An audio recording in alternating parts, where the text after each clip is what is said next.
Hey you, welcome back, or if this is your very first time on my channel, welcome. I am Jhéanell, the High Earning Homemaker, and this is my channel, and it's all about running life, home, and business with spirituality, style, and grace.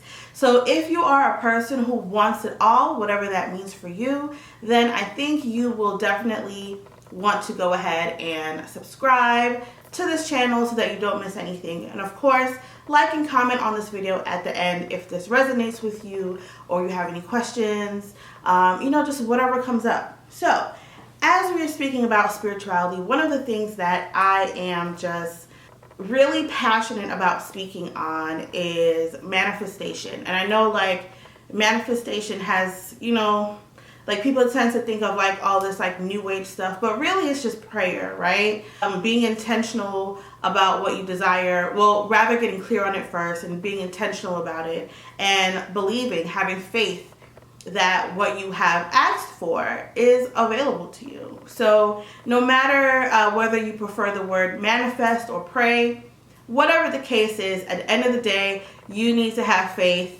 It doesn't matter who you believe in, but you got to believe in something when you are asking for something that's not tangible in the moment, right? So today, we're just going to have a little story time. We're going to talk about how I manifested my husband because I just think it's a cute story and maybe you'll like it. I will say, I am not the person who is here to sell you on the dream of being married and being a wife and all those different things. Yes, being married is amazing if you're married to the right person. And I'm definitely not going to be talking about manifesting a specific person because I'm all about calling in what you desire, but also making sure that you leave room for God to bring in whatever or whoever supports your highest self, right? Because you might think it's a certain person and it's not. Okay? Sometimes we don't get what we want for a reason. But anyway, so yeah, I'm not here to sell you on being a wife or whatever, but I'm big on us harnessing our inner power and tapping into the God that lives within us to call in our desires, right? So we're going to go back to a long time ago when dinosaurs roamed the earth. And your girl was very heartbroken. So I was with this person, and how much do I want to say? Basically, I was at my wit's end with this person, right? The very last incident was that we were supposed to meet up somewhere at a specific time, and the person did not show up. And I decided that after several of those incidents, in addition to a few other things, that I was done. I'm tired, I cannot, right? And so I leave our meetup spot. I'm crying the whole way while I'm walking. I get on the bus. Yes, I went on the bus to see this anyway, girl. So I cry all the way to the bus station. I get on the bus. I cry the whole way on the bus. I get off the bus. I'm still crying. I walk to my house. I go in my room. And I think I'm dying. Right? And in that moment, I was like, you know what? I know that I'm truly done here. However, I'm not doing this again. So I did what I always do when I'm, super emotional or just need to work through feelings. I journal. I'm a huge journaler. I'm a big advocate for journaling. I make everyone journal. It's just so powerful. And I should actually make a whole entire video about journaling. But one of the things that I love about my journals is when I look back on them, I can see how I wrote my current life and other things that have happened already along the way. I've written my life into existence, which is really cool. And this is one of those instances. I get home and I'm extremely upset. I'm pissed. I'm hurt. I want to commit crimes. I just super in my feelings, right? But anyway, I get my journal out instead because that's one of my ways that I like to pray, is to actually write to God. So I said, now look here, God, Jesus, whoever is listening, we need to talk. Because what just took place throughout these last few years with this person, we're not doing this anymore. This is it. I am done.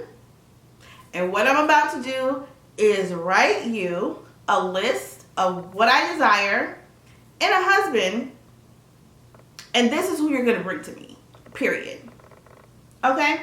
So if you have watched any of my other videos, especially the one where I talk about the first time that I crossed 6 figures in my business, and I talked about that process, what the first step in that process was decision, right?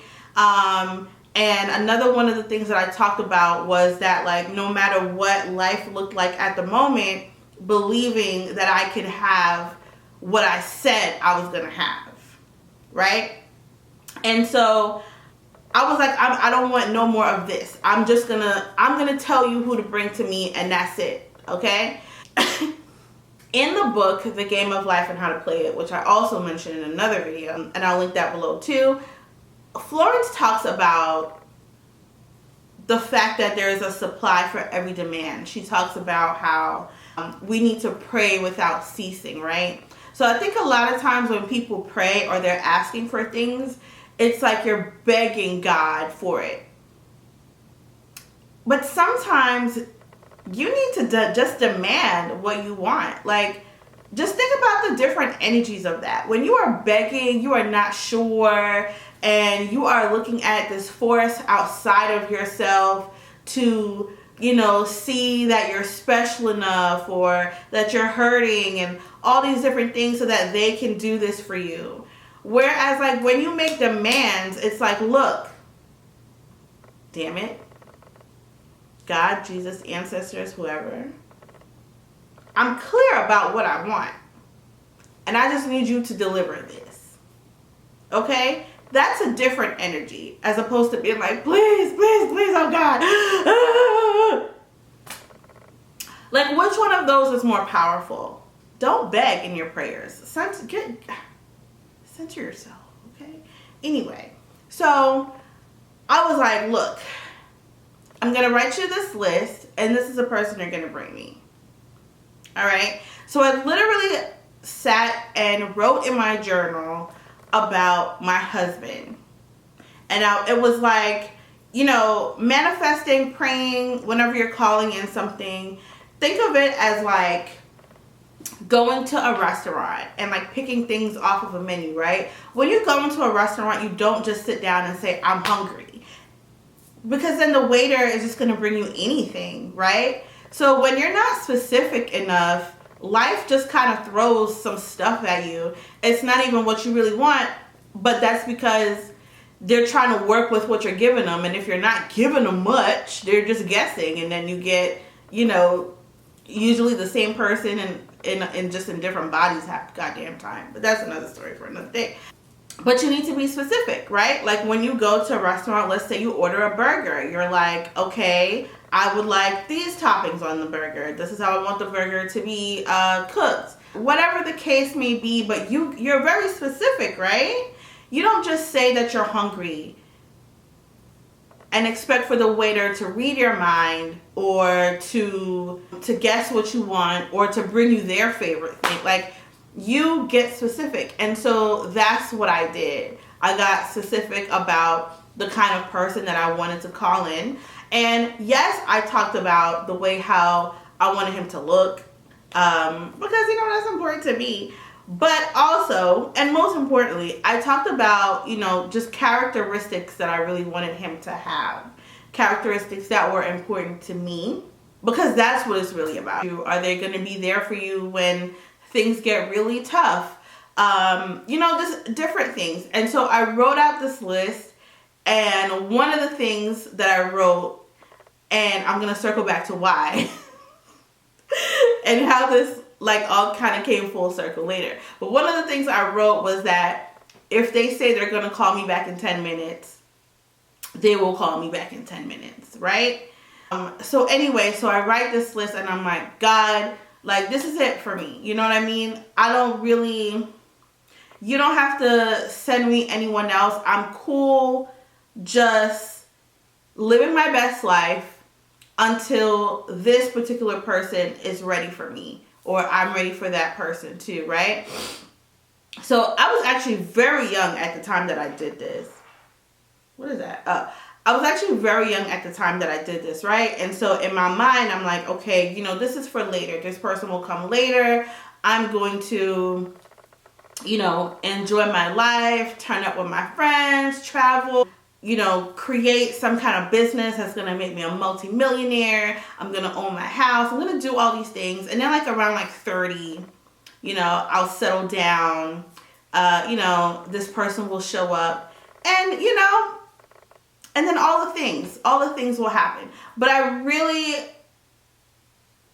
in my mind, I was not going to be married until like my early 30s, right? So I wrote the letter and I was like, God, whenever this is supposed to happen, let it happen or whatever.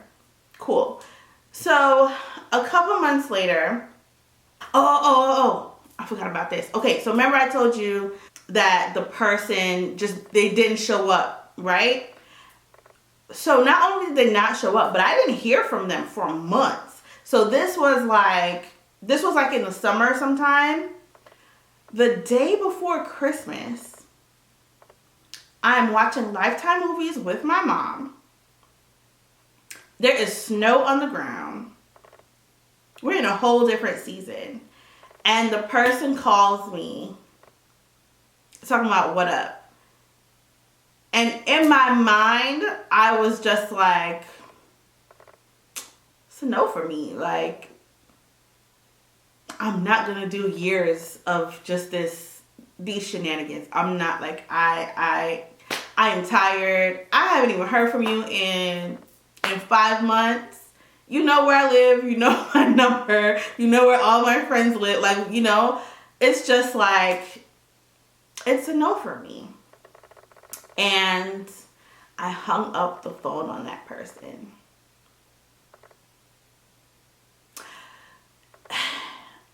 Here's the thing. When you say you want something, I really do feel like, we get tests from the universe, right? Because it's like, you say you want this, but do you? If I throw you something like it, will you fold? If I, dangle a little carrot in front of you and tease you with something else, are you going to take that instead of what you said you wanted?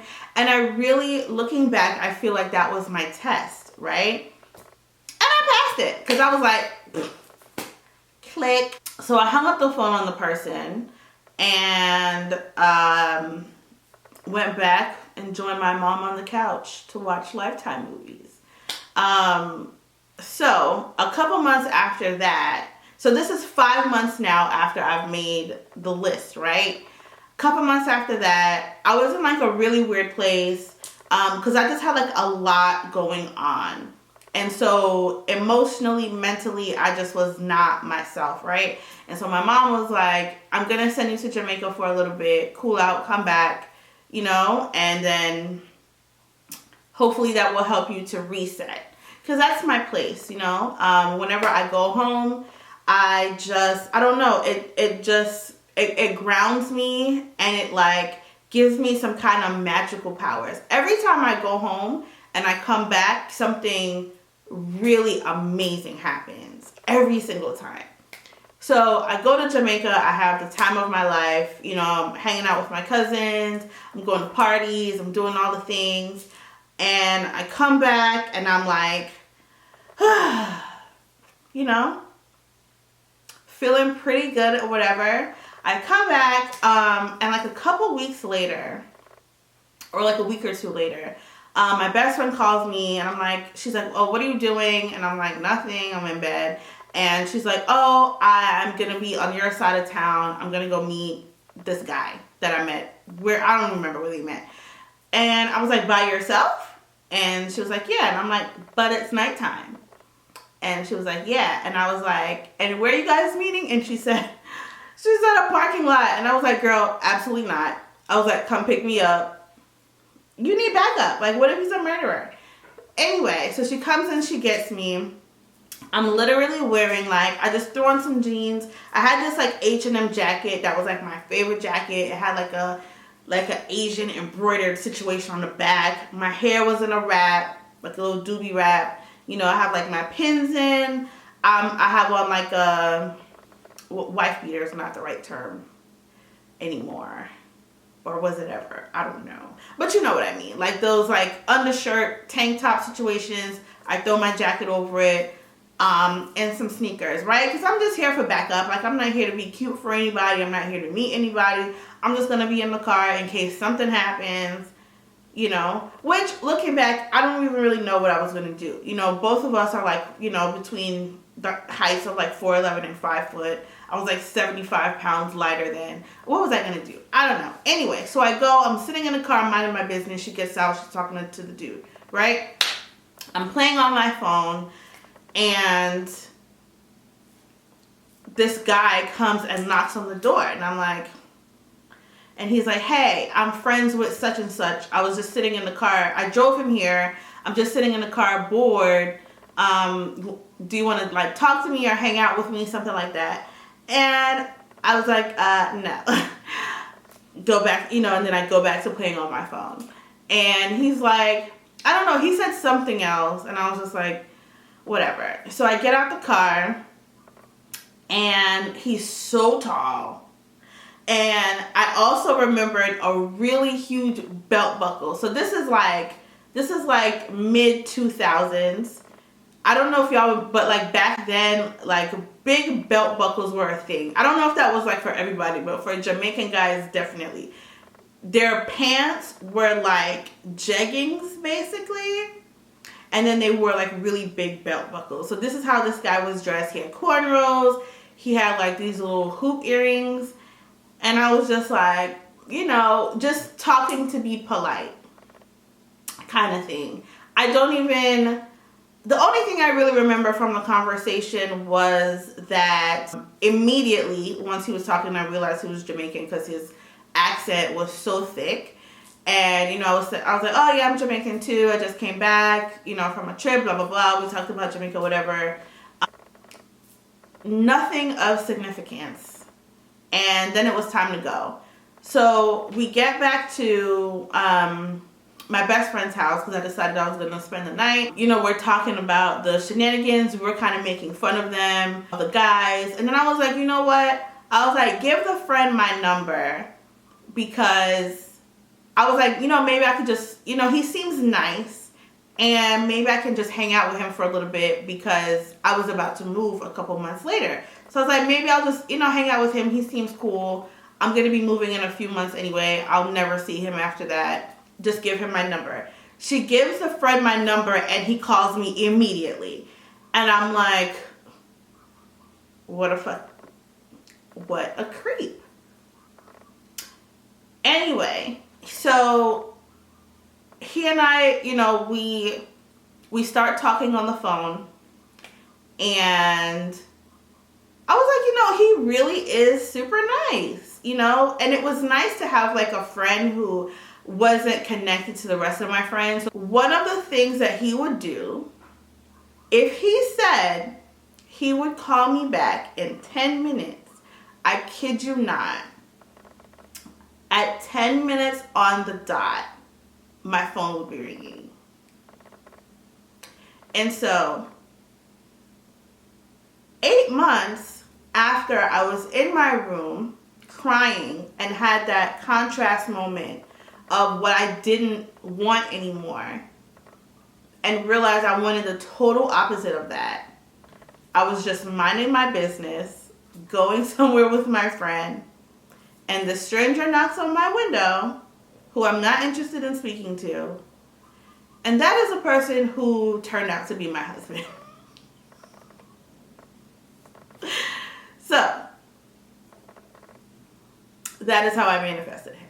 Sometimes that contrast is so powerful. There's a quote, no, I'm not even going to say it because I'm going to say it wrong. But it was about like hitting rock bottom, right? And sometimes when you are sick and tired of being sick and tired, that is actually when you end up manifesting most powerfully, because you know exactly what you don't want. There has been so many times where I have just been like, you know, back against the wall, or just feeling like, oh my God, like this can't be life. And in those moments, I would quickly manifest the exact opposite, which was a life or a circumstance or a person who was a complete 180 from what I was currently experiencing in that time, right? You can use that contrast to your benefit. You got to get clear, right? So if you are in that moment where it's just like, this can't be it for me, ask for the exact opposite, like line by line by line. Get very clear on what it is that you truly desire, right? So for me, it was literally down to like, one of the things that got on my nerves was the fact that you would say you're calling me back in 10 minutes and I don't hear from you for a week, right? So even down to something like that, it's like, I desire someone who, you know, says that. Who said if they say they're going to do something, they truly do it, right? Because I'm a person of my word. And so one of the things that was really important to me was having a person in my life that was about their word as well. Someone who would keep their word with me. So what is it for you? What are the details of this person that is so important to you? Again, you know, when we're manifesting, I don't know if we get deep enough, right? Even if like I was manifesting now, at the age that I am, as opposed to then, you know, there would be more things that I would go into detail about, because you don't realize, I mean, not that we can like control the whole situation, but like the more detail, the better, right? And not in terms of like looks or But character is so important, at least for me. Character is everything. And I spent a lot of time writing about this person's character and also how they would make me feel. And really the magic is in the feeling. When you are writing out what you desire in your partner or anything really, if you start to like literally feel it, you know you're doing something, right? But it's about, again, the clarity and getting so clear on the desires that you can easily tell that a distraction or temptation is not it for you, right? I said I want this, this, this, and this, and this. So when the person tried to circle back, it was like, you don't even match this. We have nothing to talk about here. We have nothing to do here. Right? Please. But just knowing that the person's going to show up and being so rooted in your faith and in your trust that God, the universe, is going to bring you whatever, that you know you'll be okay. You know the person's going to come. Because they have to. You know, why wouldn't they? You ask for it. There's a supply for every demand. Right? And if you move through the world like that, that's a different energy than, oh my God, are they going to come? Are they going to come? Are they going to show up? Oh my God. That's just not a powerful place to be. And I also think, how deep are we going to get with this? Do we have time?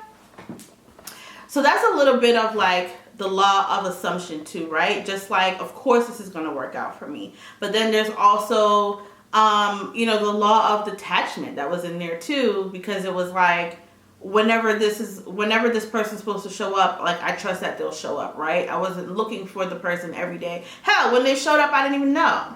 I didn't know that was him, because there's no, he wasn't like delivered to me on a chariot with like doves or anything. I was just, minding my business, playing on my phone. You're tapping on my window. You're gonna know in like the subtle things. Like I forgot what it was that my husband did, and I was like, oh my God, this is the guy that I wrote about, you know. But one day it just kind of knocks you over the head. But yeah, getting clear. Actually asking for it. I mean, goddamn, you guys. Actually asking. Do you actually ask for what you desire? Or do you just assume that it's just going to work itself out? It's just going to show up.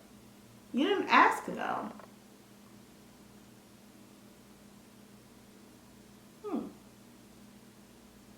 Ask not, have not. Or you have not because you ask not. That's in the Bible. So getting clear, asking, okay, detaching from it, and just having faith. You know, the when, the where, the how is really none of your business. Your only job is to get clear on what you desire and actually ask for it, and then just let it go so it can make its way to you.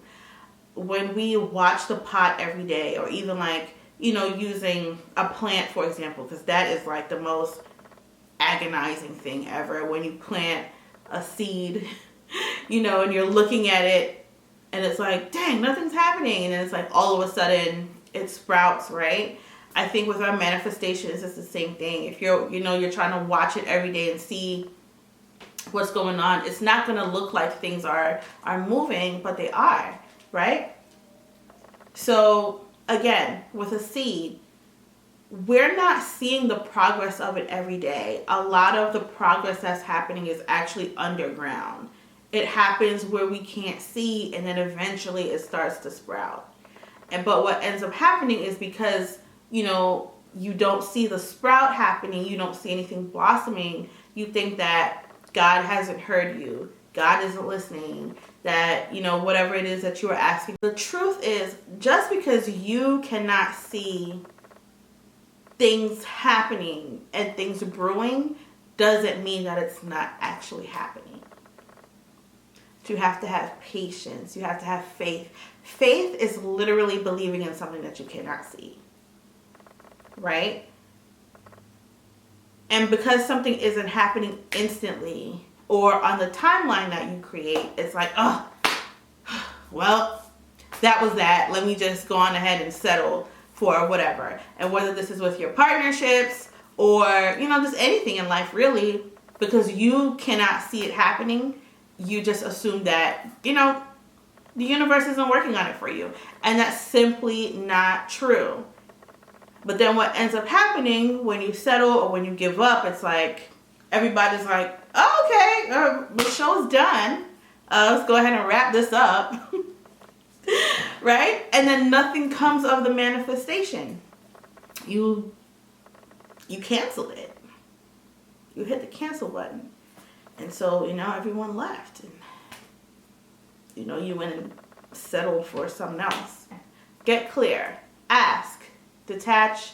And have faith. No matter what you are trying to manifest, you are going to have to really tap into your faith. And just, you know, I'm telling you, just really assume that whatever you're asking for, like, you know, why wouldn't you get it? Why not? Right? You're the prize. You're amazing. You don't have to beg for anything. You don't have to audition. You don't have to audition to God and, you know, the people outside, your future husband. You won't have to do all of that. But you got to have faith. Faith, faith, faith. Faith is the fuel in the car. If you don't have any fuel, this car is not moving. You're just going to be here. Just here, waiting. With no faith. No gas in the car. It can't go anywhere. I hope that you enjoyed today's story time. So, you know, like I said, I'm not here to, you know, sell you on being a wife and telling you how amazing being a wife is and all that jazz. But if marriage is something that you truly desire, like, it really supports your most authentic life. It really supports the highest version of yourself that you see moving through the world. If that's part of the puzzle for you, then you should have it. So I hope that this story may have inspired you and kind of took all the some weight off of your shoulders if you felt like it was like way more complicated than it really needs to be. Have the audacity to ask for what you really desire, but you have to get clear on what those desires are. Otherwise, you'll just get some kind of sort of like it, but not really. Okay? The universe is your menu. Flip the pages, pick what you want, tell them how you want it, and be open to receiving it. So, if you enjoy this, let me know in the comments. Have you manifested your partner? Are you feeling stuck in the process? Do you have questions about, I don't know, anything regarding this topic? Just let me know in the comments. But I appreciate you watching today. And of course, be sure to subscribe and like the video and all those things. And let's chat. I would love to, talk more about this and, have some girl talk with you. So thank you for watching today. Bye.